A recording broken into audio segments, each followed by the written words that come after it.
Kita akan membahas tentang setan. Ngomong sama sebelahnya, kamu bukan setan. Nah, saudara, saya masih ingat waktu saya belajar ilmu gaib sebelum saya bertobat. Di situ saya baru mengerti kenapa orang yang belajar ilmu gaib banyak yang gila. Di situ guru saya memberitahu saya, kekuatan roh itu segini, kekuatan manusia itu segini. Begitu kekuatan roh ini masuk, maka orang itu tidak kuat jadi gila. Jadi kamu kalau ingin mempelajari kekuatan gelap itu, sebelum saya bertobat, guru saya berkata, kamu harus punya kemampuan, kekuatan manusia 2 kali lipat, melebihi manusia biasa, untuk mengimbangi kekuatan roh. Nah, apa yang terjadi? Di situ saya dilatih keras sekali. Nah, kadang orang itu berpikir, misalnya punya belajar ilmu mengambang di atas air. Dipikir hanya baca mantra, peng, langsung jalan di atas air. Tidak bisa. Itu harus ada kekuatan fisik juga. Nah, pada waktu saya sebelum bertobat, untuk belajar mengambang di atas air, itu setiap hari, itu harus duduk berdiri sehari 50 kali. Nanti saudara berpikir, duduk berdirinya model kayak apa? Betul? Betul? Wah, tidak gampang. Saya sudah tidak latihan 25 tahun. Duduk berdirinya seperti ini. Ini kan tidak nginjek tanah.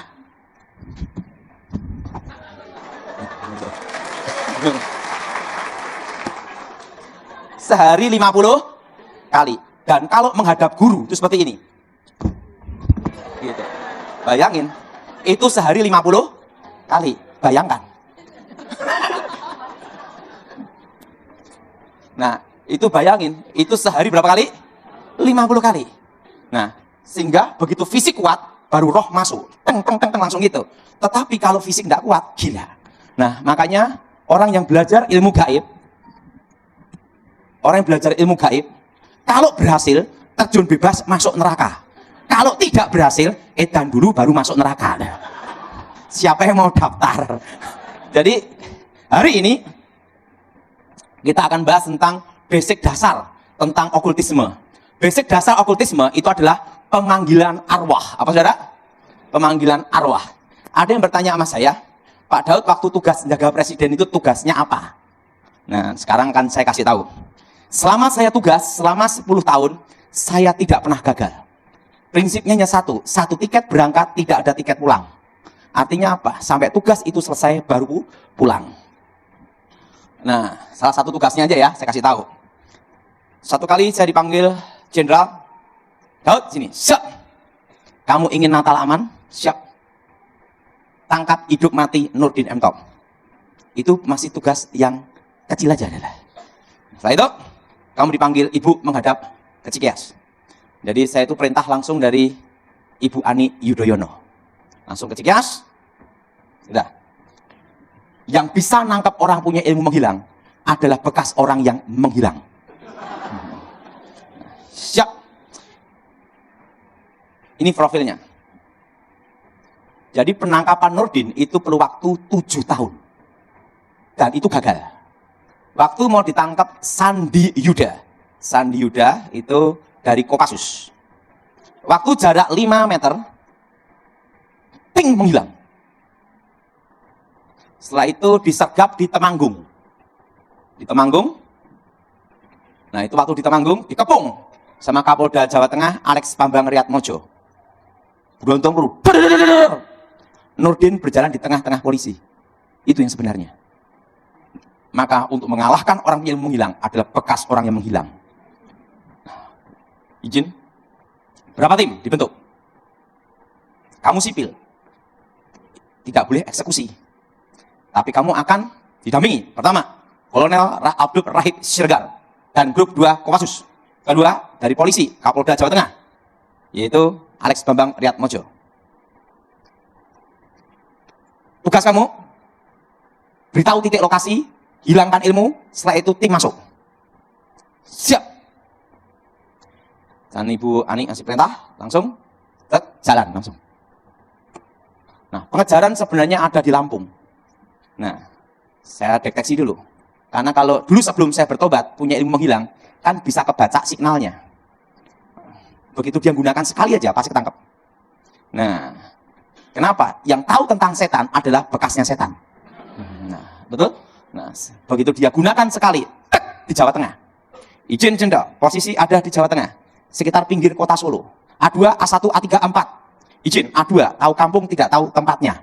Oke, itu masalah mudah. Sandi Yuda, Densus, semua terjun. Bin, terjun semua. Nah, Daud sekarang udah tahu tempatnya. Sekarang tugas kamu. Saya doain dalam nama Yesus. Segala setan roh jahat keluar. Itu setannya keluar, langsung terjun. Izin, jenderal, sama tim operasi. Izin, sekarang kekuatan sudah netral, tidak berfungsi. Dalam 3 jam, tidak bisa digunakan. Tim boleh masuk. Dor, selesai. Langsung jenderal berkata saya, Daud, siap jenderal. Ada 2 pilihan. Pilih salah satu. Uang atau nama? Siap, uang.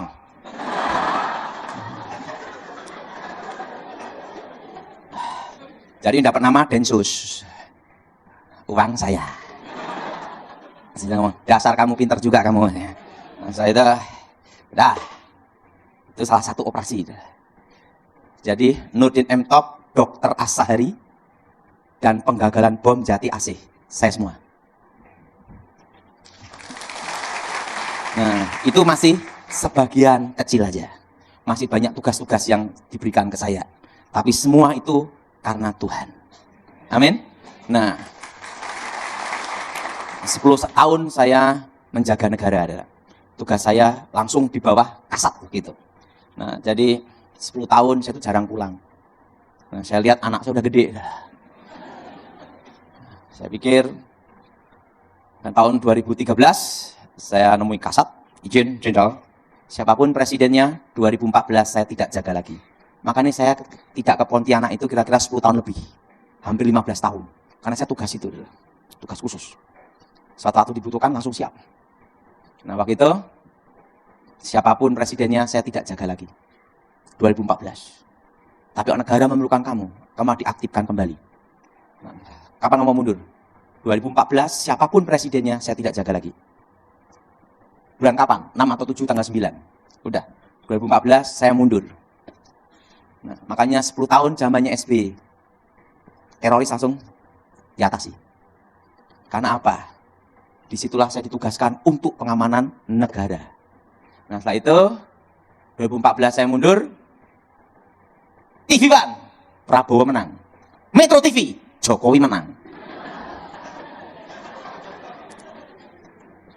Anak saya nomor 1 gini, Papi, presidennya 2, Papi jaga yang mana? Akhirnya Jokowi menang. Saya ngomong sama anak saya, Papi sudah mundur.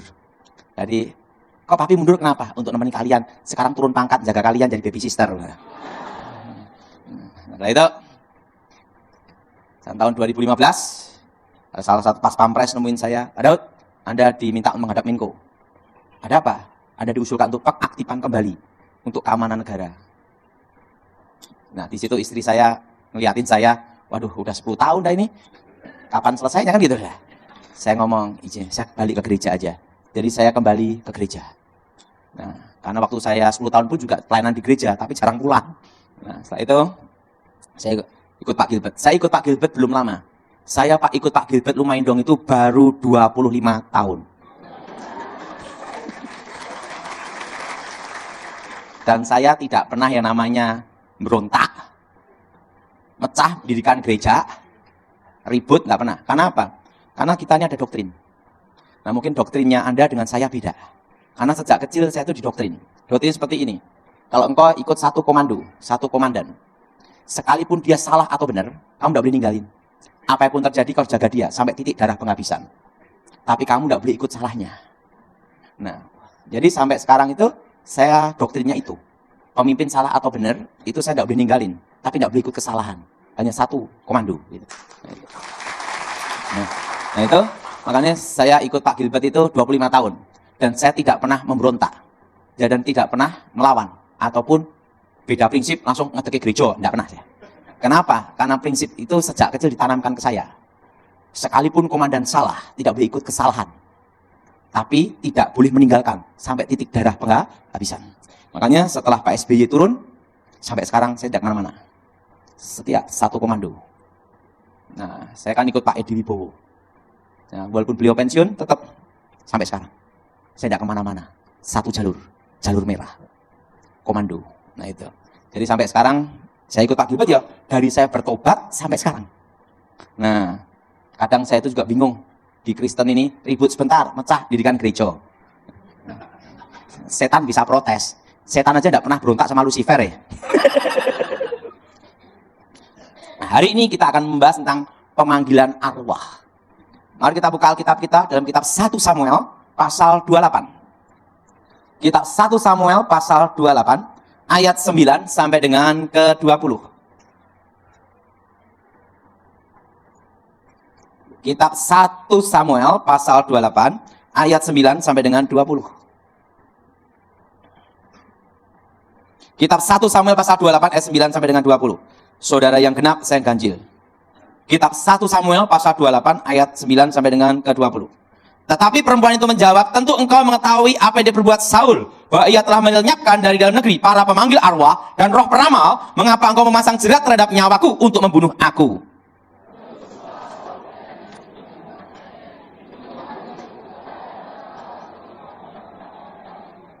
Sesudah itu bertanyalah perempuan itu, siapakah yang harus kupanggil supaya muncul kepadamu? Jawabnya, panggillah Samuel supaya muncul kepadaku.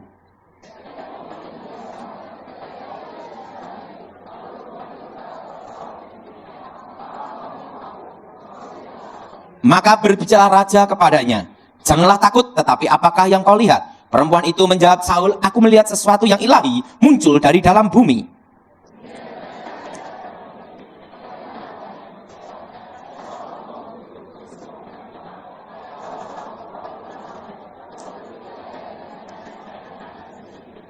Sesudah itu berbicaralah Samuel kepada Saul, mengapa engkau mengganggu aku dengan memanggil aku muncul? Kata Saul, aku sangat dalam keadaan terjepit. Orang Filistin berperang melawan aku dan Allah telah undur daripadaku. Ia tidak menjawab aku lagi baik dengan perantara nabi maupun dengan mimpi. Sebab itu aku memanggil engkau supaya engkau memberitahu kepadaku apa yang harus kuperbuat.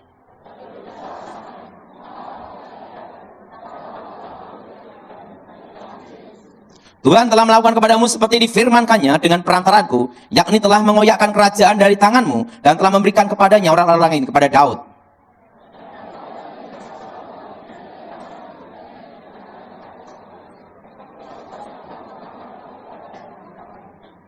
Juga orang Israel bersama-sama dengan engkau akan diserahkan Tuhan ke dalam tangan orang Filistin. Dan besok engkau serta anak-anakmu sudah ada bersama-sama dengan daku. Juga tentara Israel akan diserahkan Tuhan ke dalam tangan orang Filistin.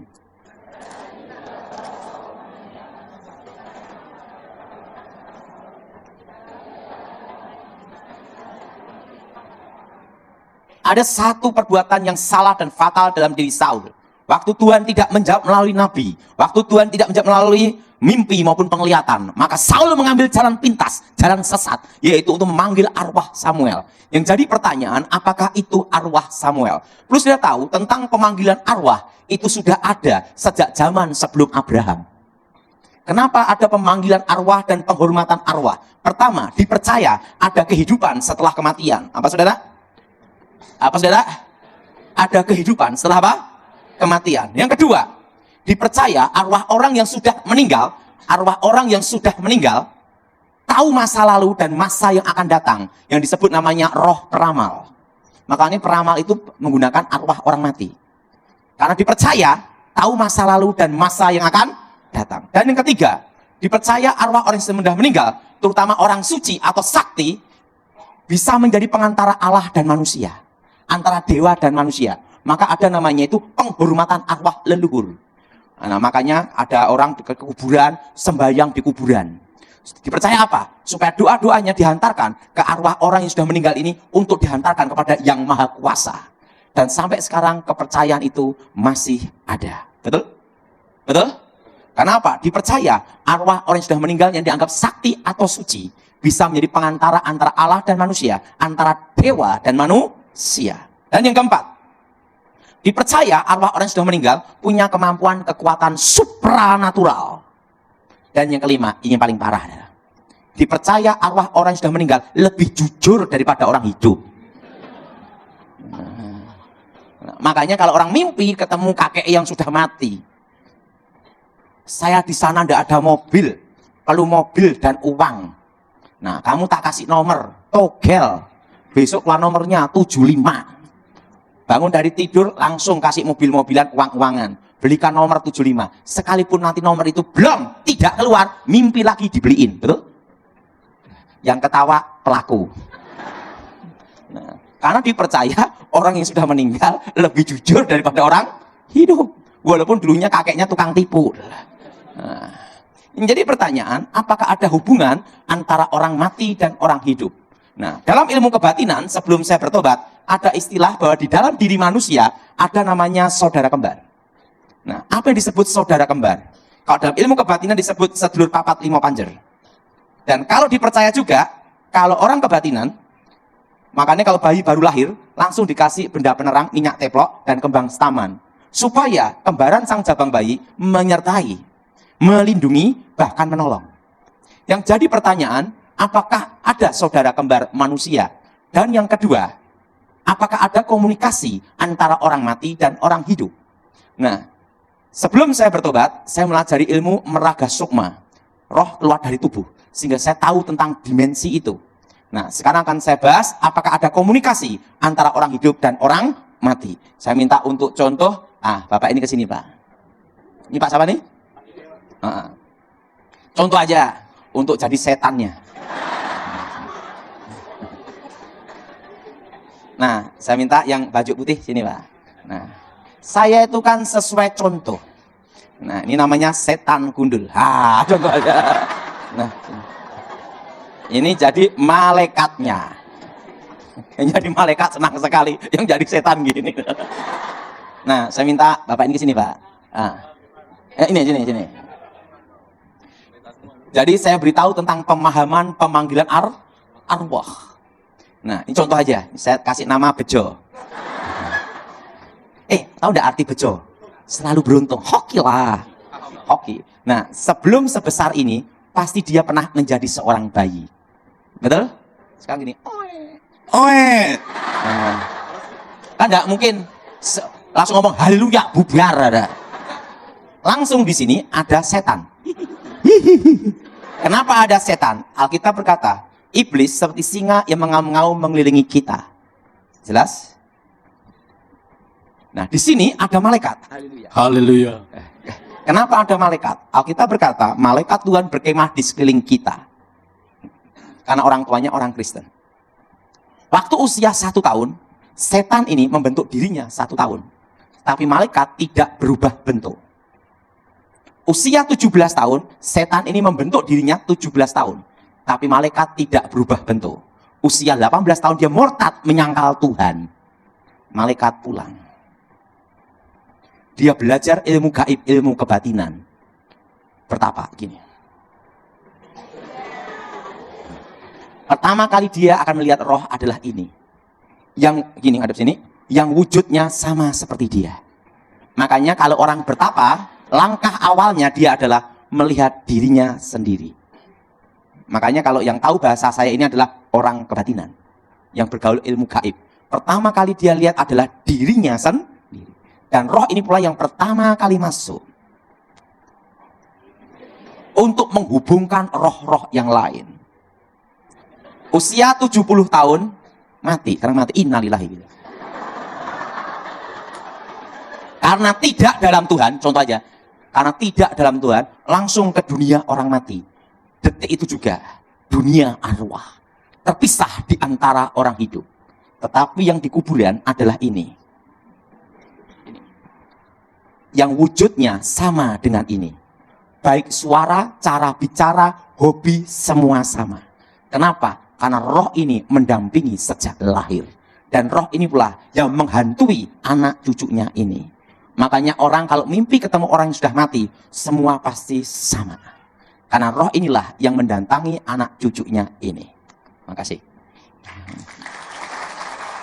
Nah, dalam dunia gaib, ini tentang dunia gaib, bahwa di alam nyata ada namanya alam gaib. Arti gaib itu adalah rahasia misteri. Dunia gaib berbeda dengan dunia nyata. Dunia nyata dengan dunia gaib itu tidak berbenturan tetapi tidak menyatu. Nah, dulu sebelum saya bertobat, dunia gaib disebut bayangan dari bumi. Apa saudara? Nah, dan di situ ada perbedaan. Kalau di sini siang, di alam gaib malam. Kalau di sini malam, di alam gaib siang. Makanya dukun itu semua praktek malam hari. Karena di alam gaibnya siang. Nah, jam 12 siang, malam berarti jam 12 siang. Dan alam gaib yang ada di Indonesia berbeda dengan alam gaib di Amerika. Karena beda teritorial dan waktu. Makanya setan Indonesia sama setan Amerika beda tempat. Beda budaya, beda kepercayaan.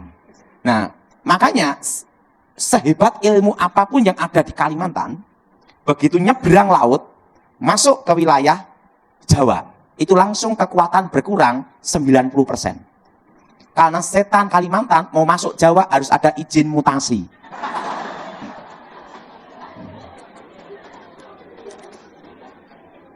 Namanya apa? Teritorial. Makanya sejago apapun orang punya ilmu hebat ada di Kalimantan, masuk ke Jawa, berkurang langsung. Nah, itu langsung tinggal 10%. Apalagi kalau ke luar negeri, perlu paspor. Itu kekuatan tinggal 5%, bahkan 3%.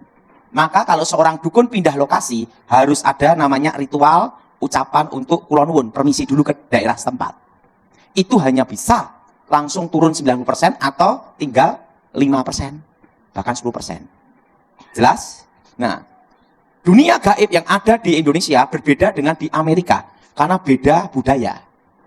Nah, alam gaib itu seperti apa? Nah, alam gaib itu seperti ini. Pertama disebut namanya alam bayangan. Apa, saudara? Nah, itu seperti awan hitam. Di situ akan ketemu raja-raja, jenderal-jenderal, termasuk panglima-panglima zaman dahulu. Yang disebut alam bayangan itu adalah alam tipuan. Makanya kalau ada orang bertapa, dia ketemu yang namanya Presiden Soekarno, Gajah Mada, Hayam Wuruk, itu ada di alam bayangan. Tapi itu ingat, hanya roh setan yang menyamar, roh-roh yang mendampingi orang-orang itu sejak lahir. Ini disebut namanya alam bayangan, alam tipuan namanya. Nah, banyak orang itu ada di alam tipuan ini. Nah, setelah itu alam gaib yang sebenarnya. Nah, alam gaib yang sebenarnya itu seperti lautan kaca. Seluruh dunia bisa dilihat. Makanya, sebenarnya tentang alam gaib, di Alkitab itu ada. Waktu Yesus dicobai, iblis menunjukkan kerajaannya. Yesus ada di satu tempat, melihat seluruh dunia. Itu alam gaib yang sebenarnya. Itu lautan kaca. Nah, orang yang tidak percaya Tuhan, kalau kehilangan mobil, minta tolong ke dukun dan ketangkep. Lewat mana? Ini, lautan kaca ini. Seluruh dunia bisa tapi dukunnya sendiri kehilangan mobil, lapor polisi.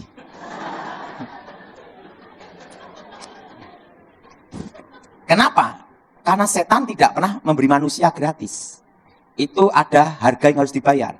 Bangkrut, miskin seumur hidup. Makanya dukun itu tidak akan menggunakan ilmunya sendiri.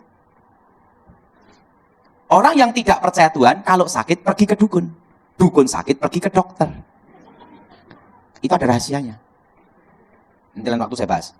Nah, itu loh kalau mau laris toko, pergi ke dukun ini, suhu ini, ke kuburan keramat ini. Kenapa tidak naik pangkat sendiri, tidak kaya sendiri? Karena ada resiko, harga yang harus dibayar. Saya mau tanya, siapa yang percaya setan bisa memberkati? Angkat tangan. Tinggi-tinggi. Siapa yang tidak percaya setan memberkati? Angkat tangan. Siapa yang tidak percaya setan bisa berkati? Angkat tangan. Nah, yang ketiga, yang bingung angkat tangan. Ini saya kasih sekilas. Sama-sama minta ke dukun, sama-sama minta ke setan, kayanya beda-beda. Ada yang tetap miskin sekalipun minta. Ada yang kaya, ada yang miskin sekalipun minta. Ini rahasianya.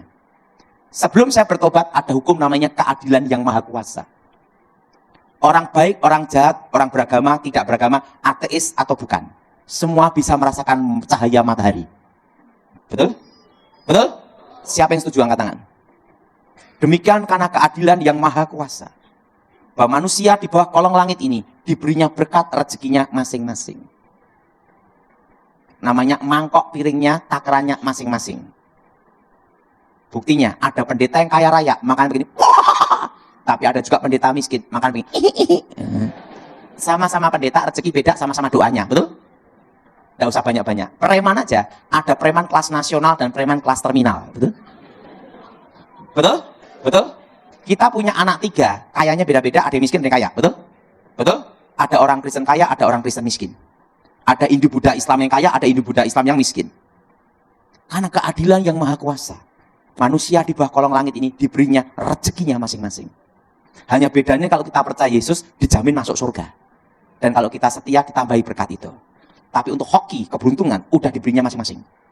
Maka hukum tabur tua itu berlaku bagi semua umat manusia. Nah, apa yang membedakan Tuhan dan setan? Ada. Setan bukan pencipta. Tuhan adalah pencipta. Arti pencipta itu adalah yang tidak ada menjadi ada. Setan itu tidak bisa mencipta. Itu bedanya.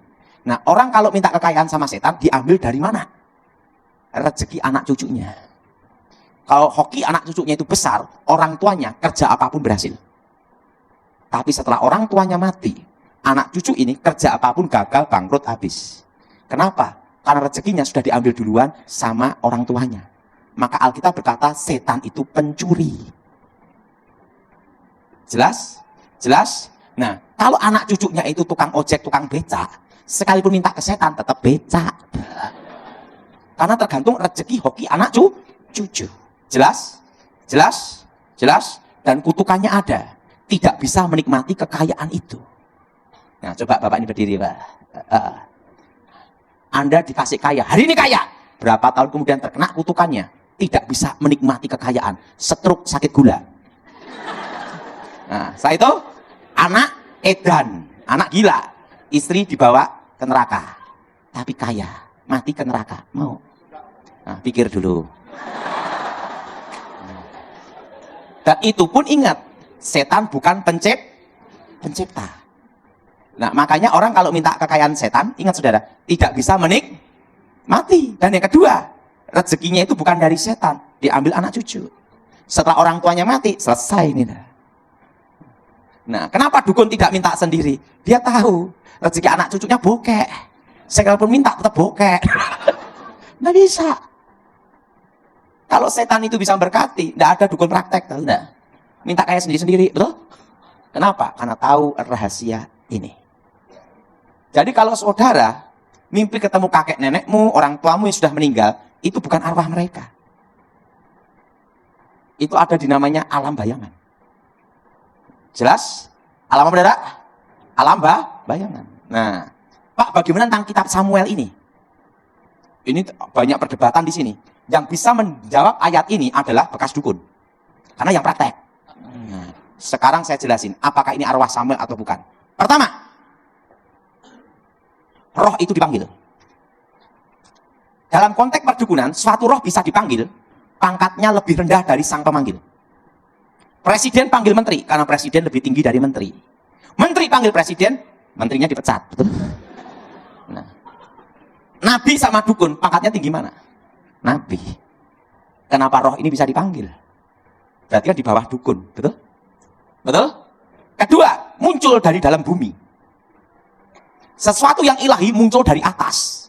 Elia dan Musa. Waktu Yesus menampakkan diri kemuliaannya. Datang dari atas. Roh ini muncul dari dalam bumi. Ketiga, konteks ilahi. Konteks ilahi ini bukan konteksnya Saul, penyembah Yehova, Allah yang hidup. Tapi konteks seorang dukun, Saul sendiri tidak lihat. Dalam pemanggilan arwah, kesurupan, blek, bangun, suaranya persis gini-gini. Yang lihat itu dukunnya. Pasiennya hanya mendengar suaranya, apa yang disampaikan dukun, namanya mediator. Kok tahu Pak Dukun praktek? Saul sendiri tidak lihat. Arti konteks ilahi di sini, konteksnya seorang dukun. Dewa Dewi. Jelas? Yang keempat, nubuatnya tidak terjadi. Saul, engkau dan anak-anakmu bersama aku besok mati. Arti besok ini betul-betul besok, bukannya besok Indonesia. Kalau kita janji orang Indonesia jelas tahun, tanggal jelas. Kenapa? Tahun depan pun masih besok, betul?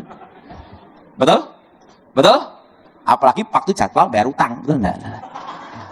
Hati-hati itu. Arti besok betul-betul besok.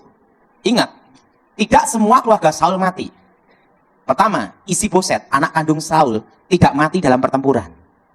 Menggantikan Saul menjadi raja sementara. Walaupun akhirnya dibunuh oleh pengawalnya sendiri. Tapi tidak mati besoknya. Nah. Kedua, Mephiboset, cucu Saul, anak Yonatan, masih hidup. Jadi tidak semua keluarga Saul mati di hari pertempuran itu. Berarti nubuatnya tidak terjadi. Karena engkau bersama anak-anakmu besok mati. Kan gitu dah. Tidak semua keluarga Saul mati. Yang kelima, dari buahnya lah kamu akan tahu. Buahnya Saul bunuh diri. Dinasti Saul hancur selesai. Kena kutukan itu. Nah, orang yang memanggil arwah orang mati akan terkena namanya kutuk alam kubur. Apa kutuk alam kubur? Akan terjadi banyak musibah, bencana, dan kemiskinan. Namanya kutuk alam kubur. Indonesia ini harusnya menjadi negara kaya di dunia nomor berapa? Bayangin. Tongkat dilempar jadi pohon. Karena tongkatnya dari pohon singkong. Betul? Betul? Lempar pohon singkong. Nah, emas ada, batu bara ada, uranium aja ada, hutan kaya, hasil laut melimpah. Tapi Indonesia, jadi negara miskin nomor berapa di dunia, utangnya banyak. Kenapa? Karena banyak para pemimpinnya memanggil arwah orang mati. Pemanggilan dan komunikasi dengan arwah untuk minta petunjuk. Maka Indonesia ini dilingkupi kutukan, namanya kutuk alam kubur. Kalimantan ini harusnya kaya raya.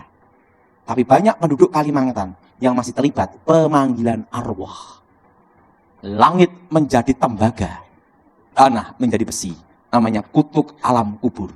Di mana akan banyak musibah dan bencana dan perceraian. Maka saya percaya angka perceraian di Kalimantan banyak. Perzinahan. Kenapa? Adalah kutuk alam kubur. Mencengkram. Jelas? Jelas? Pak, bolehkah kita orang Kristen di kuburan? Kalau hanya tabur bunga, ziarah itu boleh. Yang tidak boleh itu meminta. Kedua, memanggil. Ketiga, berkomunikasi. Itu terkena kutuk alam kubur. Pak, kalau ziarah harus pakai bunga? Tidak harus. Tapi kelihatan pelitnya sih, betul nggak?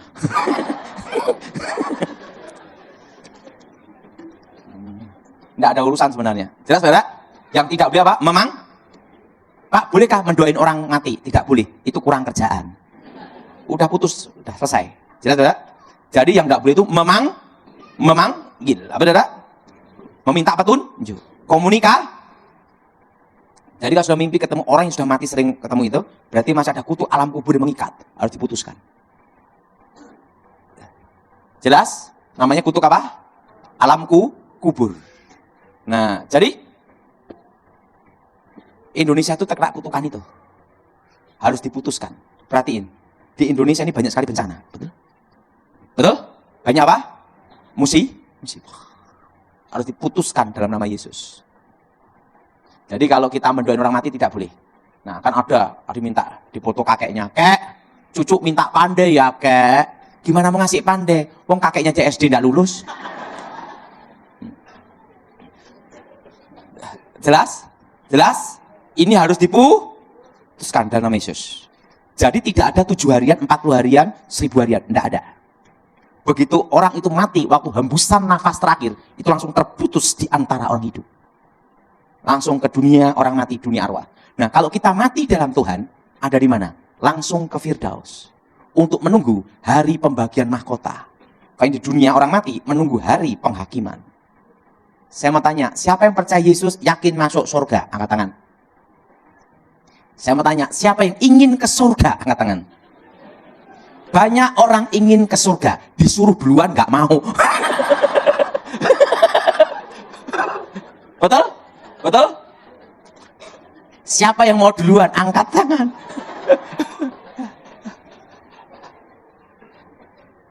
Saya percaya surga itu ada. Kenapa saya percaya surga itu ada? Saya pernah ke surga. Dalam hidup saya sudah melihat Tuhan 2 kali. Jadi di surga nanti, nama Yesus adalah Yesua Hamasyah. Dan kita memanggil dia di Indonesia Tuhan Yesus. Muslim, Isa Al-Masih. Tapi di surga itu Yesua Hamasyah. Nah, saya sebenarnya waktu lulus sekolah Alkitab tidak mau pelayanan.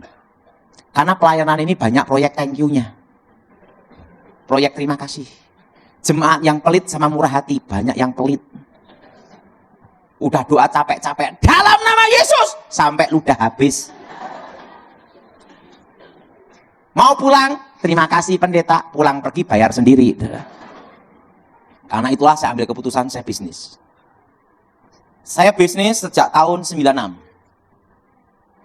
Saya umur 25, saya udah punya pabrik plastik. Dan saya tidak ada utang bank. Ini rekor saya sebelum saya bertobat. Termasuk saya bertobat. Saya seumur hidup tidak pernah utang bank. Dari saya lahir. Tapi rekor itu turun gara-gara istri saya. Tahun ini utang. Gara-gara apa? Istri saya ngomong, papi, kita belum pernah merasakan utang. Jadi dari saya belum bertobat, sampai saya bertobat, itu tidak pernah utang. Akhirnya gara-gara istri ini. Tapi rasanya utang kayak apa? Akhirnya apa? Ya terserah kamu gimana. Coba beli mobil kredit rasanya kayak apa? Karena belum pernah utang ya. Dan saya punya teman kebetulan ada di Nasmoko, Toyota. Pak Daud, gampang lah, nanti diatur sama nanti bunganya sama ini, beli cash atau tidak cash sama aja, udah beres aja. Ya udahlah nyoba. Jadi seumur hidup saya hanya utang 200 juta toh. Itu pun tahun ini. Saya ngomong istri saya, kamu aja dah. Nah, saya dari lahir sampai sekarang utang hanya sekali tak. Itu pun saya ngomong istri saya, bayar aja sekalian, pusing saya bang itu, daripada setiap bulan ngasih-ngasih gitu loh. Nah, makanya istri itu bisa masuk, susah keluar. Siapa yang setuju angkat tangan? Yang setuju itu bapak-bapaknya masih gini semua. Ingat ya, kalau udah masuk uang ke istri, waduh keluarnya susah. Ya betul? Ya udahlah, dia mau ngerasain utang tahun ini. Ya udah, oke lah 1 tahun aja lah, 200 juta. Udah kasih setiap. Kenapa dibayarnya sekalian? Udah nyoba lah rasanya kayak apa gitu. Karena saya belum pernah utang, seumur hidup, sekali itu aja. Nah, saya bisnis plastik, saya berhasil. Saya umur 25 udah megang pabrik. Umur 28 sampai umur 30 tahun, saya sudah ngasih pengarahan ngajar di Akademi Polisi Semarang, Reserse Intelijen. Untuk penangkal pelumpuh ilmu hitam. Itu saya umur 28 sampai 30. Umur 30 sampai umur 40 saya jaga presiden. Nah, terusan setelah itu umur 41 turun pangkat, jaga Gilbert.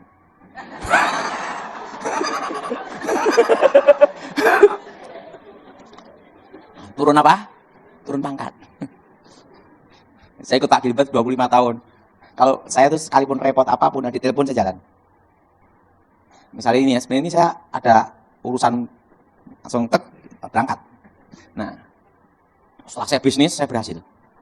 Saya lupa panggilan Tuhan. Lupa panggilan Tuhan yang memanggil saya pelayanan. Karena saya lihat jadi pendeta susah. Iman terus kapan selesainya gitu loh. Ya, udahlah. Waktu saya doa pagi, Tuhan bicara, Daud, ada apa Tuhan? Sudah waktunya kamu pulang ke rumah Bapak. Ha? Matilah. Ya, saya ngomong sama Tuhan, Tuhan, beri aku waktu. Kalau umurku boleh diperpanjang, aku melayani Engkau sungguh-sungguh. Tapi beri aku waktu, walaupun hanya sesaat. Tuhan berkata, pulang. Makanya saudara yang pelayanan bandel-bandel, Tuhan ngomong, pulang. Yang banyak bikin masalah, balik aja. Kan gitu. Tuhan gak mau pusing ya. Saya ngomong sama Tuhan, Tuhan beri aku waktu. Saya bayangkan kalau saya mati modelnya kayak apa. Nah, saya pamit sama mama saya, Ma, aku mau pulang ke rumah Bapak. Wedan apa? Stres apa? Nah, saya naik motor, boncengan sama temen. Kecelakaan motor yang paling bahaya itu bukan yang di depan, tapi di belakang. Makanya sampai kejadian itu saya tidak mau naik motor di belakang, harus di depan. Ya. Karena yang di belakang nggak tahu apa-apa, betul? No, saya naik motor. Wah, teman saya kencang ngebut. Wah, gini deh. Ada truk jalan kencang juga, tanpa rating, mau nyalip, berhenti mendadak. Ini tidak sempat ngerem. Jadi karena di depan tahu, langsung gini. Saya kan tidak tahu. Mador langsung gini. Makanya kalau naik motor minta kemana? Depan. Yuk belakang aja lah. Nah, begitu tabrakan, buar itu gini. roh saya keluar. Saya baru mengerti manusia tubuh jiwa roh itu ada. Saya lihat tubuh saya sendiri ya. Ada malaikat tingginya 3 meter. Malaikat itu 3 meter. Makanya enggak ada gambar malaikat anak-anak itu enggak ada. Enggak ada itu. Karena ada gambar malaikat anak-anak bawa sayap gini-gini enggak ada itu. Malaikat anak-anak namanya. Malaikat itu tingginya 3 meter. Roh saya dibawa ke satu tempat. Ada tangga emas. Ada malaikat banyak sekali seperti deru air bah. Memuji menyembah Tuhan. Seperti deru air bah. Bung, bung. Dan malaikat itu bicara pada saya dalam suatu bahasa. Nanti kita di surga bukan bahasa Indonesia. Termasuk bukan bahasa Inggris, ada bahasanya sendiri. Malaikat ngomong dari itu. Ada bahasa sendiri. Tapi saya ngerti. Malaikat berkata, sebelum menghadap yang maha kuasa, engkau harus masuk satu ruangan dulu. Ruang maha kudus. Karena engkau dilayakkan untuk masuk ruangan itu. Saya dibawa ke ruangan itu. Tirainya terkoyak dari atas ke bawah. Dan saya terdengar nyanyian. Biar awan kemuliaanmu, itu lagu saya yang diberikan Tuhan. Turunlah memenuhi bait sucimu ke deru air bah. Malaikat itu berkata apa? Sebelum lagu-lagu pujian penyembah dinyanyikan di bumi, terlebih dulu dinyanyikan di surga. Jadi lagu baru kita di bumi itu expired semua sebenarnya. Sana itu baru terus. Di sana tidak ada siang dan malam, tidak ada. Saya lihat tabut perjanjian. Malaikat itu berkata, apa yang dilihat Musa di gunung itu tentang kemah suci adalah gambaran dari tempat ini. Jadi yang dibuat Musa itu adalah replikanya. Aslinya ada di surga. Saya lihat itu, kemah itu. Mari engkau menghadap yang maha kuasa. Saya kembali ke tempat itu, ke tangga emas itu. Tidak ada matahari, bintang, dan bulan. Tidak ada. Karena yang di tahta itulah yang menyinari seluruhnya. Dan yang di tahta itu bicara, Daud. Sebenarnya engkau sudah waktumu di tempat ini. Dan ingat, di surga tidak ada orang mati. Saat ini surga hanya ada Tuhan dan malaikat. Sebenarnya engkau sudah waktumu ada di tempat ini. Tapi karena umurmu minta diperpanjang, maka umurmu akan kuperpanjang. Sebelum dunia dijadikan, sebelum dunia dibentuk, aku sudah mengenalmu dan menentukanmu. Baru saya ngerti. Kita ini percaya Tuhan, udah dikenal Tuhan sebelum dunia dijadikan. Nah, sebelum dunia dijadikan, aku sudah mengenalmu. Dan sebelum dunia dibentuk, aku sudah menentukanmu. Nah, setelah itu Tuhan ngomong, tapi kan kau minta umur diperpanjang di muka bumi, umur diperpanjang di muka bumi. Aku adalah aku, akulah YHWH, Yahweh. Akulah Yesua Hamashiach. Sebelum kau kembali ke muka bumi, akan kutunjukkan apa yang akan terjadi atas hidupmu dan bangsamu di masa depan. Akulah Alfa, akulah Omega. Ke layar lebar. Hari-hari yang akan terjadi. Indonesia akan dipulihkan Tuhan 25 tahun. Dimulai krisis 98. Tapi sebelum pemulihan Indonesia, akan terjadi krisis ekonomi. Anginnya akan dimulai 2018, 2019, 2020. Krisis. Stagnat. Itu bulan 6, bulan 7, 2020. Tidak maju, tidak mundur. Sampai 2023. Indonesia mengalami pemulihan ekonomi. Nah, jelas? Nah, Indonesia terpecah menjadi 3 negara. 1, Timor Leste sudah lepas. Kedua akan menyusul. Hari yang akan terjadi. Yang 2 mana Pak Daud? Tidak dikasih tahu. Pokoknya 2 menyusul. Hari yang akan terjadi. Sang Tuhan ngomong, mari kutunjukkan di rumah Bapakku banyak tempat tinggal. Saya diajak jalan satu tempat. Saya tanya sama Tuhan, Tuhan, kapan engkau datang? Engkau 30 tahun masa dan waktunya. Karena tidak ada seorang pun nabi atau malaikat yang tahu kapan aku datang. Tapi yang perlu engkau tahu, aku menyertai umatku sampai kesudahan zaman. Nah, setelah itu, jadi tidak ada yang tahu kedatangan Tuhan. Mari kutunjukkan. Apa yang kau tanyakan, ku jawab. Kecuali satu, kedatangan. Jadi ajak jalan satu tempat, lantainya emas semua. Dan di situ ada tembok, kayak benteng air mengalir. Kayak terbuat dari apa? Batu blue safir, batu emerald, batu paparaca, batu cat eye. Dan batu mulia semua. Yang tidak ada adalah batu ake. Jadi yang ada itu batu ruby, batu emerald, batu blue safir, batu paparaca. Setelah itu yang kelima, yaitu apa saudara? Batu cat eye, mata kucing. Jadi semua batu muli, dan di sana tidak ada batu ake. Ngomong sebelahnya, batu ake. Dan apa yang terjadi? Jadi ajak jalan. Tuhan, aku ingin tahu siapakah jodohku di masa depan. Kalau dikasih yang gini, lebih baik tidak balik. Betul? Lebih baik tidak apa? Lebih baik tidak balik saya. Langsung ditunjukkan. Jadi apa yang akan terjadi dari awal sampai akhir, itu sudah ada di sana.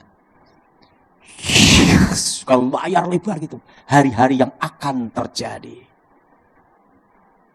Ada seorang perempuan rambut lurus. Mau lihat wajahnya ditutup.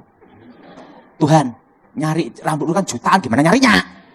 Nanti kau akan ketemu di satu tempat. Ada seorang anak perempuan kecil gini-gini, ngeliatin saya terus, dia natap saya gini. Saya bertemu anak itu di surga, gini, ngeliatin saya gini-gini. Siapa itu Tuhan? Itu anakmu di masa depan. Bayangin, saya belum kenal istri saya, udah ketemu anaknya. Bayangin. Jadi saya lihat anak saya duluan. Padahal dia belum dibikin aja belum dah. Pacaran juga belum. Udah ketemu anak saya. Ini anakmu di masa depan. Hari yang akan ada seorang anak perempuan, dia ngeliatin saya terus gini. Itu anakmu di masa depan. Yes. Ada seorang pengkhotbah gemuk, pendek, jelek. Siapa itu Tuhan? Itu kamu di masa depan. Yes. Yes. Hari-hari yang akan terjadi. Yes. Yes. Yes. Yes. Tuhan, sudah waktunya kamu kembali. Tuhan, sebelum aku kembali, ada satu permintaanku. Jangan engkau tolak sampai aku kembali ke tempat ini. Apapun permintaanmu, ku kabulkan. Kecuali satu, kedatangan. Tuhan, aku minta satu aja. Jawab iya dulu. Engkau kan tahu dari awal sampai akhir.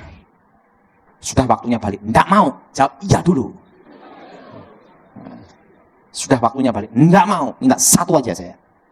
Baiklah, apapun permintaanmu ku kabulkan. Kecuali satu, kedatangan.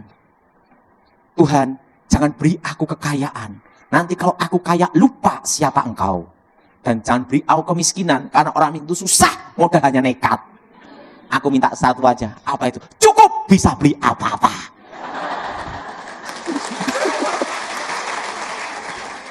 Betul? Saya kan tidak serakah.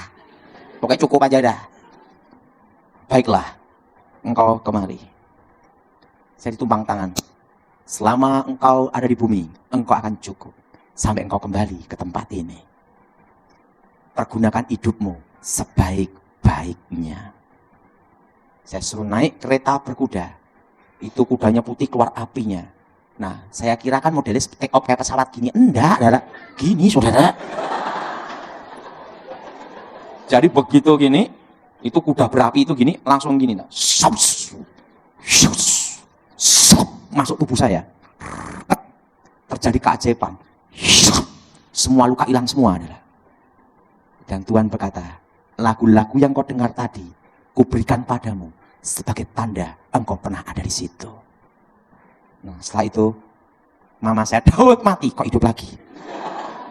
Nah, disitulah saya melayani Tuhan sampai sekarang. Lagu-lagu itu langsung saya tulis. Nah, lagunya apa? Pernah dengar lagu ini? Rapnya ini. Ku tak ingin jauh darimu Tuhan, bawaku ke tempat kediamanmu, biarkanlah rohmu tinggal di dalamku, di bait sucimu. Yang nyanyi Yonatan Prawira. Saya pernah dengar lagu itu, angkat tangan. Nah, dan lagu yang kedua, biar awan kemuliaanmu turunlah memenuhi bait. Nah itu, tahu enggak kenapa ada kata-kata gini? Ya Tuhan, ku rindukan hadiratmu, memenuhi hatiku, rohku sujud menyembahmu. Kenapa ada kata rohku sujud menyembahmu? Karena saya menghadap yang maha kuasa. Di situ saya baru mengerti arti kehidupan pelayanan. Sejak itulah saya melayani Tuhan sampai sekarang. Dan Tuhan bicara sama saya, pergunakan hidupmu sebaik-baiknya. Kalau enggak gitu, ya saya enggak mau melayani, lebih baik bisnis cuannya kelihatan. Nah, setelah itu saudara, bagaimana bisnis saya? Waktu itu saya ditelepon Gilbert. Haleluya! Kawan ada di mana? Saya pucat, kenapa? Takut dikirim sekolah lagi. Sekolah Alkitab. Nah, kaos pelayanan. Udah. Saya bingung gimana nih ya. Karena kalau plastik itu 24 jam.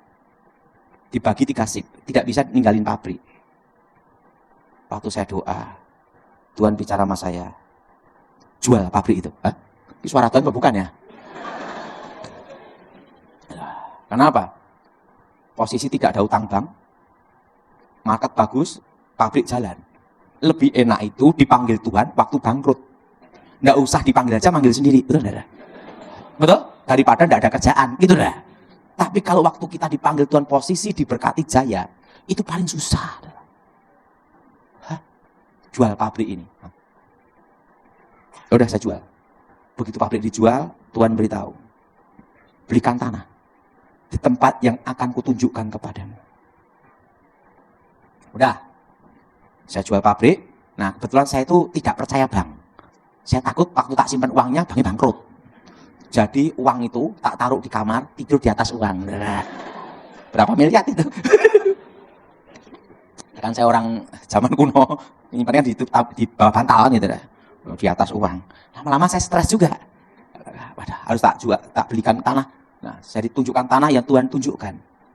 Yang Tuhan tunjukkan itu tanahnya. Banyak rampoknya, banyak setannya. Setan diusir keluar, rampok datang.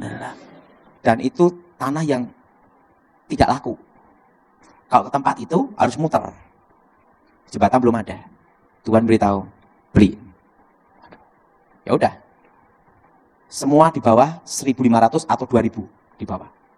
Jangan hektaran. Beli pinggir jalan semua. Saya beli pinggir jalan, ya sama yang ada jalannya 200.000, 300.000, 500.000. Nah, uang pabrik itu tak belikan tanah semua.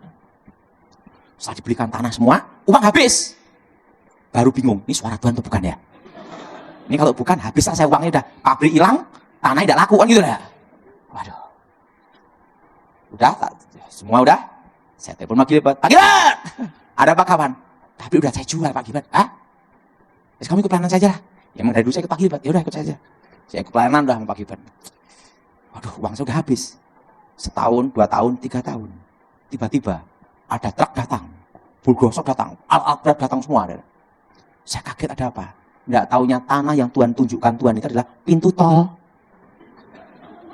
Pintu tol Solo Semarang, Semarang Solo, Solo Surabaya, Surabaya Solo. Pintu keluar masuknya di situ. Itu tanah dari harga 200.000 langsung jadi 2 juta. Yang 500.000 langsung jadi 6 juta. Saya nyesel sekali. Kenapa beli banyak sekalian? Wah, gitu. Langsung tak bikin ruko-ruko. Saya itu franchise Alfamart, san ruko-ruko. Tuhan, saya ngomong, wah. Jadi tanah yang tunjukkan itu, saudara, itu pertama itu tanah yang, aduh, tidak laku, saudara.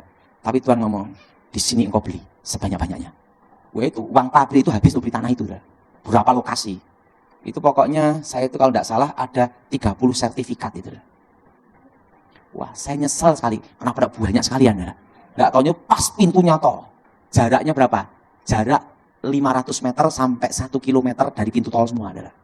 Jadi tidak kena pelebaran jalan tidak, tapi posisinya pinggir jalan gitu adalah. Di situ saya baru mengerti rencana Tuhan itu indah. Nah, yang kedua adalah Firdaus. Apa ada? Siapa yang percaya Firdaus itu ada? Angkat tangan. Nah, Firdaus itu tempat penantian. Tempat apa, saudara? Tempat apa? Penantian. Untuk menunggu hari pembagian mahkota. Dalam hidup ini, kadang ada waktunya lebih baik tidak tahu masa depan daripada tahu masa depan. Tapi yang kita percaya indah pada waktunya. Nah, sebelum ayah saya meninggal, 2018, 13 Januari, 2 minggu sebelumnya, Tuhan bicara sama saya. Daud, siapkan tanah kuburan untuk ayah kamu. Hah? Ayah saya sehat, tidak sakit. Siapin tanah kuburan. Saya ngomong sama adik saya, Han, kita cari tanah kuburan. Untuk siapa? Untuk papa. Loh, papa memang mati tau, Daud? Iya. Saya akan Delingan, Karanganyar, sampai di rumah orang tua saya, papa saya ngomong gini, "Oh, kamu cari tanah kuburan, untuk apa?" Untuk papa. Hah? Aku memang mati tau? Iya. Papa saya itu percaya Yesus, tapi mulutnya belum bertobat.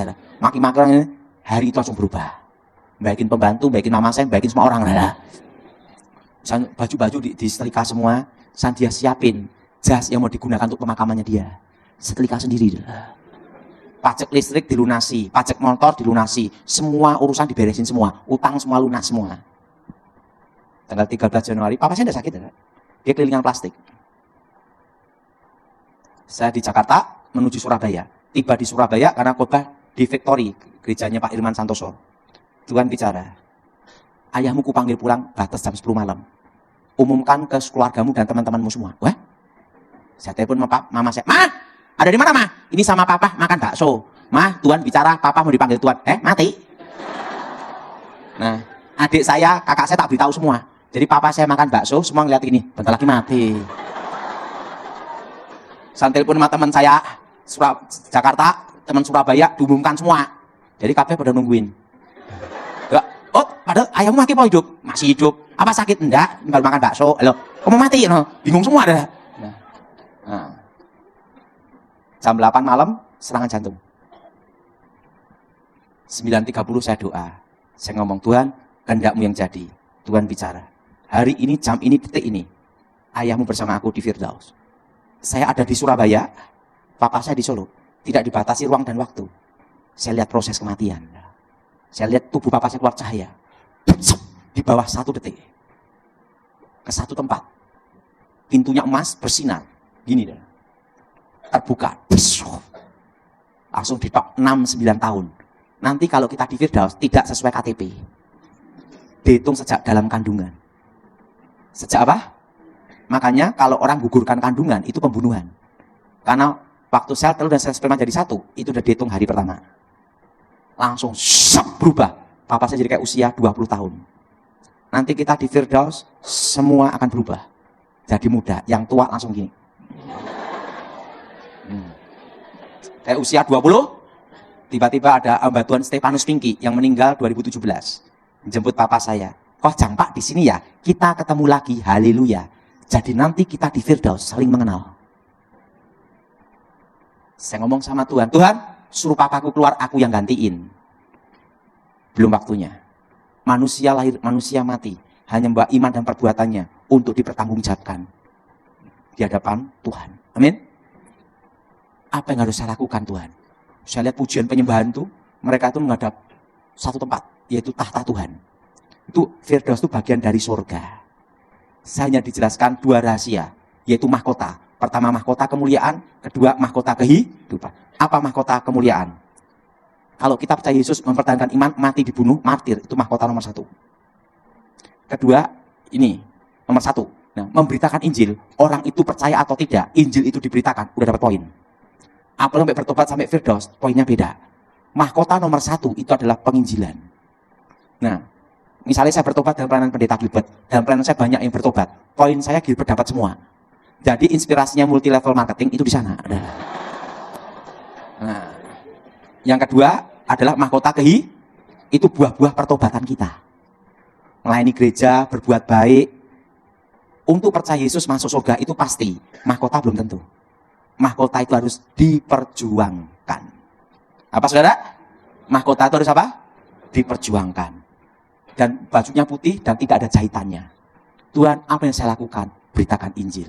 Itu ada berapa mahkota, tapi saya hanya dikasih penjelasan 2 mahkota aja. Saya ditelepon istri saya, papi, papa meninggal. Jam 9.45, udah tahu ini ketemu papa saya. Langsung pintu tertutup. Disitulah saya mulai memberitakan Injil dimanapun tempat.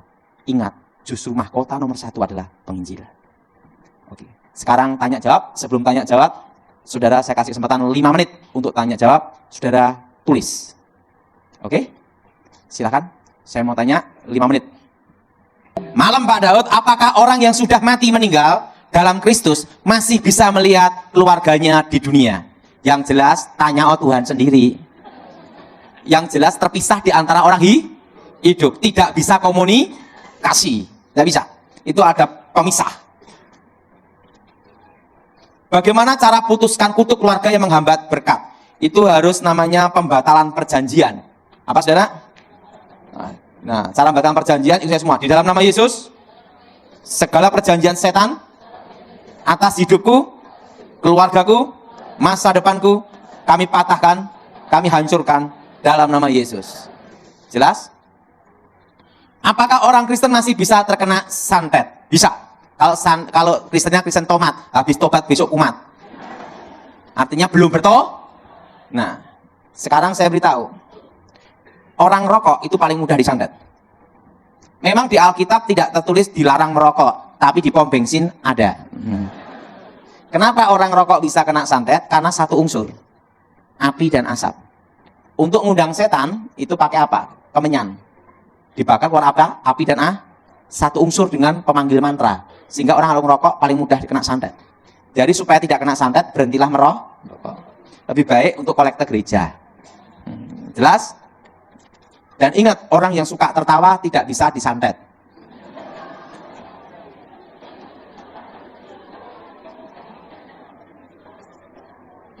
Zaman pada saat Pak Daud menjaga presiden, pada saat itu sudah bertobat atau pakai cara untuk menjaga lainnya? Ya sudah bertobat, masuk kumat lagi.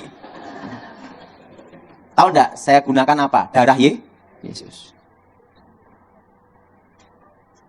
Kenapa kalau mimpi orang yang sudah meninggal, dia tidak mau bicara, hanya tersenyum? Ada yang bicara, ada yang tersenyum, yang jelas itu bukan roh orang mati. Setan menyamar.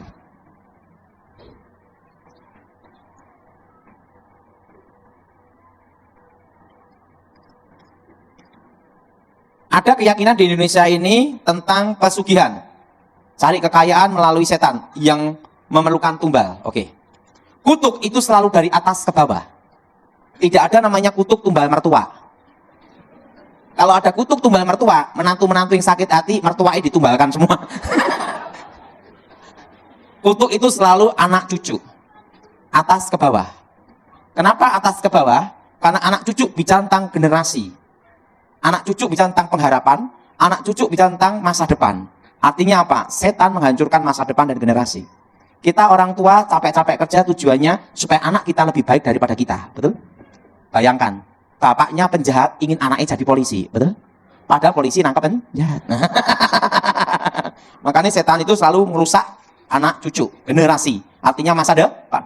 Nanti lain waktu baru saya jelasin tentang kutuk dan berkat. Apa artinya kutuk? Bagaimana cara kita menolak supaya tidak terimbas oleh pesugihan? Yang bertobat, percaya Yesus. Jadi pada waktu kita percaya Yesus, bertobat lahir baru, segala kutukan itu dibatalkan.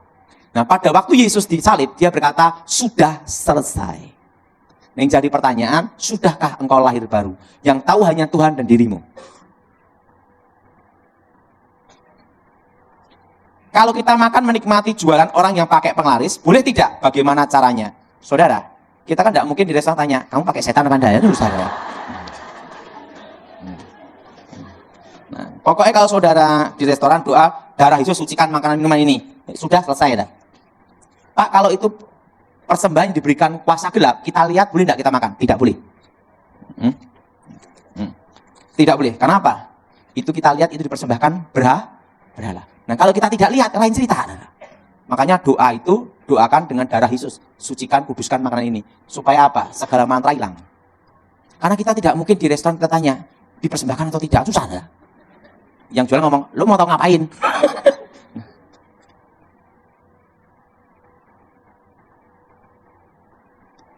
2015 saya hidup keterpurukan dan meminta bantuan Lucifer. Oh, kurang kerjaan. Dan saya 2018 sukses dan tidak ada keturunan, tidak ada keterangan batin. 19 saya bertobat, bagaimana cara biar sukses dan tenang dalam Kristus dan meninggalkan Lucifer. Ya bertobat. Jangan kembali ke hidup dosa lagi. Amin. Gitu aja repot. Bagaimana cara mengeluarkan besi kuning pada tubuh orang yang sengaja dipasang dan mematahkan kuasa jahatnya? Semua kekuatan mantra, kekuatan jimat, kalau ditanam di dalam diri manusia, itu ada di 3 titik. Coba semua pegang bagian sini. Orang kalau belajar meditasi atau namanya itu kekuatan batin, pasti konsentrasi di sini. Namanya kekuatan pikiran, kekuatan. Yang disebut kekuatan batin itu adalah alam bawah sadar. Nih. Kedua, pegang semua bagian jantung. Semua jimat, susuk atau kekuatan mantra apapun, itu akan mengikuti jalur peredaran darah, jantung. Ketiga adalah pusat.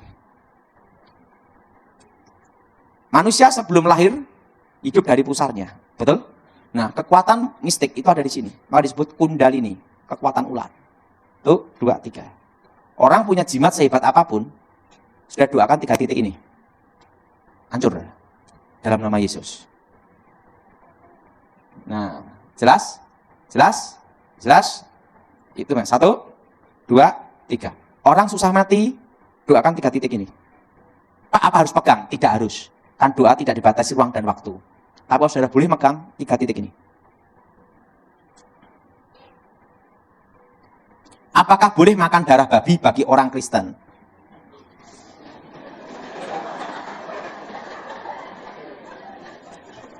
Ini menurut saya loh ya. Tidak boleh. Karena darah itu banyak kotoran.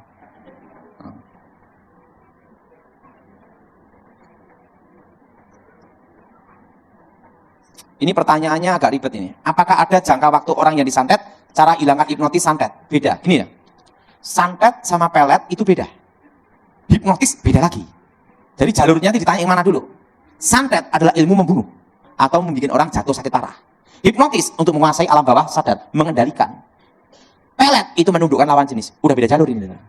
Yang ditanya yang mana dulu. Nah, yang jelas keluarga harmonis, suami istri yang ada ikatan batin. Ikatan batin itu bukan ilmu gaib, tapi anugerah yang maha kuasa. Anak ada musibah tanpa dikasih tahu, seorang ibu pasti terasa. Betul? Namanya firasat. Suami istri, orang tua anak saling mencintai. Tidak bisa disantet atau diguna-gunai kekuatan mistik sehebat apapun juga. Karena ada namanya kekuatan cinta. Itulah cinta. Artinya cinta itu apa? Cerita indah namun tanpa akhir. Gitu aja repot.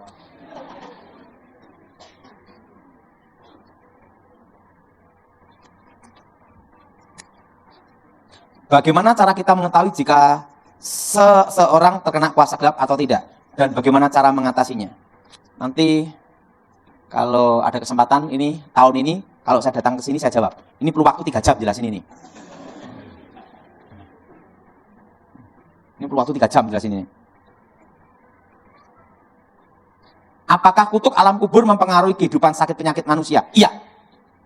Kutuk alam kubur.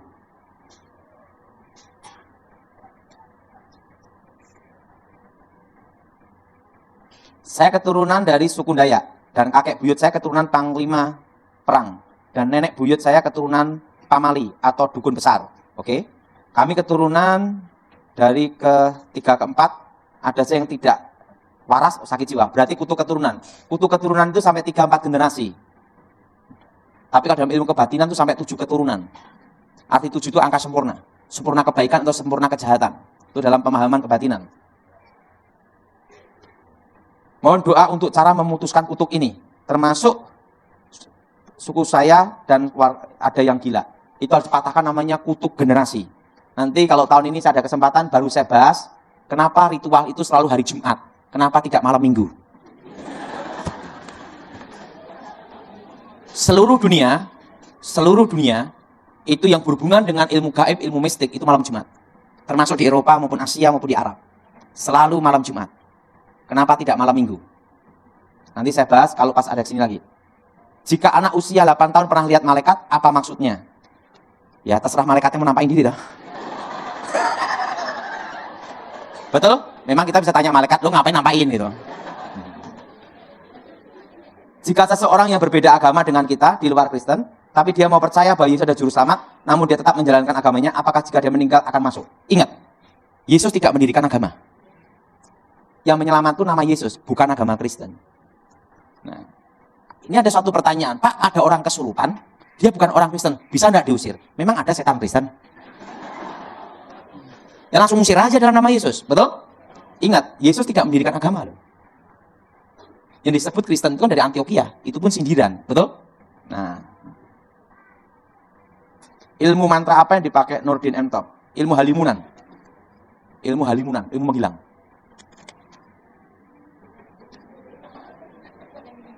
Apabila ada anggota keluarga atau orang tua suami istri yang melakukan doa permohonan pada arwah yang sudah meninggal, ataupun pernyataan apa mereka yang telah meninggal, apakah kutukan atau perbuatan hanya mengenai orang yang melakukan tersebut atau mengenai seluruh keturunan?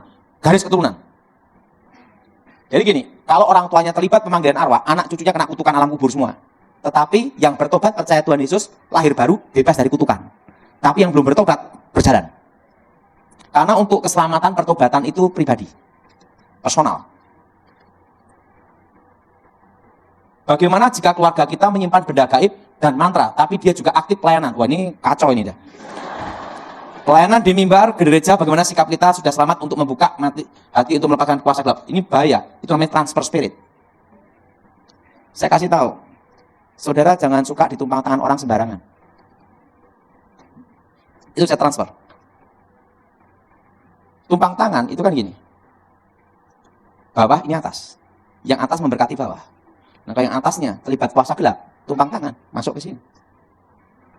Nah, makanya saudara kalau ditumpang tangan, siapapun pendetanya, lihat kehidupannya dulu. Karena itu ada namanya transfer spirit. Nah, repotnya transfer spirit itu berhubungan juga dengan transfer karakter.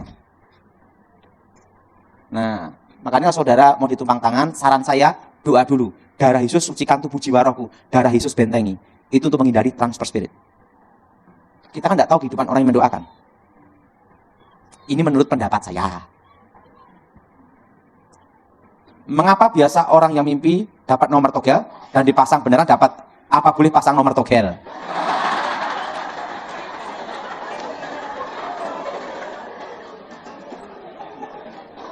Tidak boleh, itu ada kutuk alam kubur. Kutuk apa? Apakah ketika kita yang sudah percaya Tuhan, setan mengikuti dari kecil itu akan pergi? Ingat, setan ada di mana-mana. Tapi tidak bisa masuk dalam tubuh kita karena ada kuasa Tuhan. Kalau misalkan mertua dari ipar kita percaya dukun, apakah kita sebagai salah satu keluarganya juga terkena imbasnya? Kalau belum bertobat kena imbasnya. Kalau sudah bertobat tidak bisa karena ada perlindungan Tuhan. Saya percaya, tapi bagaimana cara percaya sungguh-sungguh?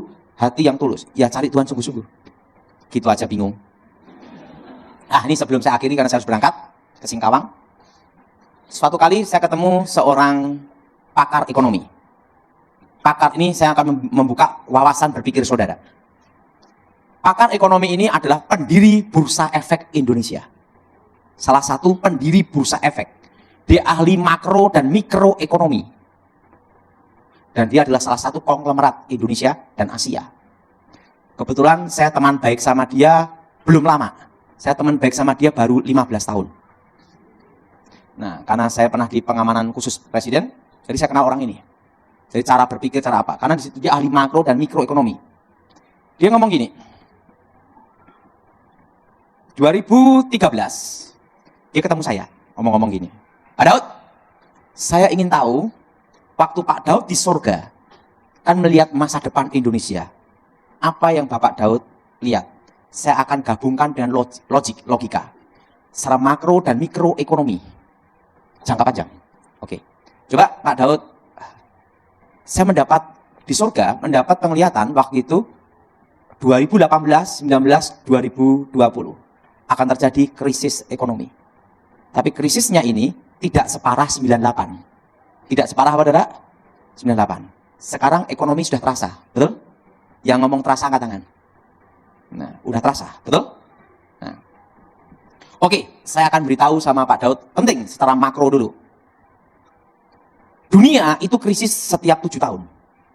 Setiap 7 tahun itu dunia itu krisis, ekonomi global. Tapi Indonesia beda dengan dunia. Indonesia itu setiap 10 tahun krisis ekonomi. Jadi dunia 7 tahun, kita masih krisis 3 tahun lagi. Karena ganti presiden, ganti acara, ganti menteri, ganti peraturan. Nah, makanya krisis Indonesia itu siklus 10 tahun. Berapa Dara? Siklus 10 tahun. Nah sekarang kita akan melihat dari sejak Indonesia merdeka. Krisis pertama kali itu tahun 1948. Waktu itu terjadi pemberontakan di Madiun PKI Muso. Setelah itu tahun 58, zaman Soekarno. Sampai ada namanya sanering, pemotongan uang. Betul? Yang pernah ngalami angkat tangan? Yang tua-tua itu ngalami. Betul? Betul? Itu kira-kira tahun 58. Setelah itu tahun 68, 10 tahun, 68, setelah G30 SPKI, tahun 65 jadi krisis. Tahun 68. Setelah itu tahun 78, era Soeharto. Setelah itu tahun 88 terjadi inflasi. Sehingga keluar uang Rp50, gambar Soeharto Mesem. Itu inflasi, betul? Betul? Itu tahun berapa? 88. Setelah itu tahun 88, setelah itu tahun 98. Setelah tahun 98, setelah itu tahun berapa? 2008, krisis ekonomi global. Betul? Nah, berarti akan dimulai krisis Indonesia. Dimulai 2018. Oke, sekarang saya akan tarik ulur utang Indonesia. Itu tahun 2013. Zaman era Soekarno, Soeharto sekian. Sun, obligasi, utang negara, Sun, apa semua. Wah, sampai lihat, pusing saya. Wah, dia makro, mikroekonomi, kalkulasi. Nanti 2018-19, utang Indonesia akan tembus 4.000 sampai 5.000 triliun. Sekarang sudah terbukti. Betul? Nah, ini krisis. Oke. Dolar akan menembus 2018-19, tembus 14.000 sampai 14.100. Dan pada waktu 14.100 susah diprediksi. Orang ini ngomong sejak tahun 2013. Kalau saya sebut namanya, se-Indonesia banyak yang tahu dia. Berarti akan dari krisis ini, iya. Sekarang udah tahu krisisnya. Sekarang bagaimana solusinya? Kita kalau tahu penyakitnya, tidak ada obatnya, sama aja mati pelan-pelan. Betul? Betul? Betul? Nah, sekarang Pak Daud kan hamba Tuhan. Sekarang saya beritahu cara untuk mengatasi krisis. Basic dasar manusia diciptakan Tuhan di Taman Eden itu apa? Mengelola kebun. Siapa yang setuju angkat tangan? Diusir dari Taman Eden, beternak. Bisnis yang tidak terpengaruh oleh krisis apapun di dunia hanya ada 2. Beternak dan berkebun. Nah, untuk apa kita merdeka? Supaya kita punya tanah. Betul? Sekalipun merdeka, kamu tidak punya rumah tanah, tetap gelandangan. Setuju? Siapa yang setuju angkat tangan? Kita merdeka supaya punya tanah. Betul? Langsung dia ngomong gini. Jadi, kelolalah tanah. Padahal perlu tahu, 2023 angka dari pemulihan Indonesia itu tepat sekali. Kenapa tepat sekali? Saya tanya sama dia. Untuk infrastruktur jalan tol, itu 5 tahun. Itu belum balik modal. Itu keluar uang terus pemerintah. Nanti bisa dirasakan manfaatnya setelah 7-10 tahun. Nah 10 tahunnya berapa? 2023. Berarti akan terjadi pemulihan Indonesia 2023. Itu betul. Kenapa? Infrastruktur apa semua dirasakan. Jadi bagaimana menurut Bapak? Ingat, 2018, 19, 2020. Waktunya beli tanah.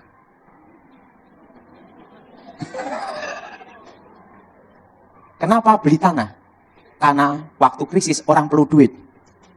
Dan kita jadi penolongnya. Beli tanah. Beli apa? Nah, tetapi ingat, jangan yang di atas 10 juta. Semua di bawah 1 juta. Yang ngajari saya bisnis dia. Coba Pak Daud, saya logika. Beli tanah 10 juta. Tahun depan naik 20 juta. Susah enggak? Susah. Berat itu. Tapi kalau Pak Daud beli tanah per meter 100.000, tahun depan naik 200.000, itu mudah, betul? Yang setuju angkat tangan. Nah, beli tanah semua di bawah 1 juta. Dan pinggir kota. Akses jalan, 2 mobil lewat. 2 mobil apa? 2 mobil apa? 2 mobil lewat. Semua di bawah 1 juta. Jangan beli hektaran. Kenapa? Jualnya susah. Semua di bawah 2000 meter. Supaya liquid. Oke. Yang ngajari saya bisnis dia. Setelah itu gimana lagi? Ini ilmunya saya bagikan saudara. Setelah itu gimana lagi? Sambil menunggu, kelola tanah. Tapi bukan sawit. Karena sawit dikuasai kartel, mafia. Dan jangan juga tanaman jangka pendek, kayak singkong. Sekali panen, nanam lagi. Pusing kepala katanya. Nanam apa? Jangka panjang. Kelengkeng, alpukat, duren. Apa saudara? Duren, pete. Jangan sepelekan itu lah. Pete, jengkol, lada, kemiri yang berhubungan dengan siklus ekonomi. Jadi jangan nanam pohon 6 bulan, cabut, ngerintis lagi. Itu bukan jangka panjang. Tapi engkau harus capek dulu selama 3-5 tahun. Nah, setelah itu siklus ekonomi. Setelah itu pelihara sapi. Kebunnya semua dikasih rumput-rumput. Sapi makan, ada susu sapi. Kamu dapat susu sapi gratis. Yang kedua, pupuknya juga gratis dari tai sapi. Makannya sapi dari mana? Dari rumput. Nah, itu siklus ekonomi. Itu bisnis yang bisa diwariskan jangka panjang. Jadi jangan menanam pohon yang jangka pendek. Tanaman jangka pendek itu untuk selingan saja. Kayak lada, paniri. Tapi harus ada tanaman jangka panjang. Nah, pertama, tanahmu harganya tambah naik. Kedua, ada tanamannya, ada hasilnya, harganya juga tambah naik. Itulah bisnis yang tidak bisa digoyang oleh krisis ekonomi. Kecuali satu, Pak Daud, kiamat. Jelas? Jelas? Jadi saudara, saya kasih tahu sebelum saya berangkat ke Singkawang, ingat, beli apa? Tanah. Jangan beli apartemen. Tanah. Pertama itu. Kedua, jangan utang bank. Karena bunga bank akan naik. Dan yang ketiga, jangan pegang rupiah sebanyak-banyaknya. Pegang secukupnya saja. Kenapa? Inflasi. Langsung saya ngomong sama saya, ingat, kalau Pak Daud teman saya berhasil, itu biasa. Kalau Pak Daud gagal, itu luar biasa. Kenapa? Wong teman saya kalau bisa gagal, berarti betapa gobloknya. Nah, di situ saya bagikan saudara. Jadi saudara punya uang berapapun sekarang, belilah apa? Tanah. Dan tanahnya itu, ingat, jangan hektaran. Penting ada jalan aspal, 2 mobil lewat, pinggir kota. Semua di bawah 1 juta. Jangan di atas 5 juta, jualnya susah. Betul? Siapa yang setuju angkat tangan? Yang alami berarti. Nah, semua di bawah berapa? 1 juta. Setelah itu menanam tanaman jangka apa? Panjang. Alpukat, apalagi? Kelengkeng, pete. Nah, jangan nyepelekan pete loh. Nah, kalau cabai itu jangka pendek. Itu hanya selingan. Nah, tanaman jangka panjang itu. Kalau jati, aduh, panennya 50 tahun sekali, nanam lagi. Nah, jadi harus jangka apa? Panjang. Dan ingat, itulah ketahanan pangan. Jadi saudara, saya kasih gambaran. Kalau saudara saat ini mau memulai bisnis tanah. Apalagi Kalimantan ini, tanah kan belum mahal sekali. Betul? Dan yang kedua, tanamlah tanaman jangka panjang. Kalau singkong, 6 bulan, nanam lagi. Betul? Nah, kalau kelengkeng, apokat, durian, apa lagi? Setelah apokat, durian, apa lagi? Ada lagi, saudara. Pete, jengkol. Tambah tahun, tambah ini. Kenapa? Itu bisa diwariskan ke anak cucu. Siapa yang setuju angkat tangan? Rumah-rumahnya tanamnya apokat semua. Jelas? Jelas? Karena itu orang konsumsi. Sirsak. Ingat, sirsak, buah-buahan. Nah, itu katanya, itu yang jangka panjang. Nah, saya beritahu pada saudara, dia pesan ngomong sama saya, Pak Daud, Kak Madan sering khotbah, beritahu umat Tuhan. Karena saya punya pengetahuan, saya bagikan. Nah, makanya dia bagikan ke saya bagikan ke saudara. Ingat, yang muda-muda jangan berpikir, jangan memikir, aku nanti lulus kerja ikut orang. Belajarlah berdikari. Apa saudara? Nggak usah terlalu muluk-muluk. Saudara masih SMP atau SMA, punya rumah atau tanah, tanam aja pohon, betul? Betul? Nah, pas lulus SMA, waktu buah, betul? Nah, itu harus, siklus itu harus ada. Nah, saya sudah waktunya, saya harus berangkat, kita bangkit berdiri saat ini. Bapa di surga, dikuduskan namamu, datang kerajaanmu, jadi kehendakmu. Berkati firman-Mu, berkati kami semua. Darah Yesus sucikan, darah Yesus bentengi. Lawat kami secara pribadi Tuhan, dan nama Tuhan dimuliakan. Berkati firman-Mu, dan nama Yesus ditinggikan. Yang percaya katakan, silakan duduk.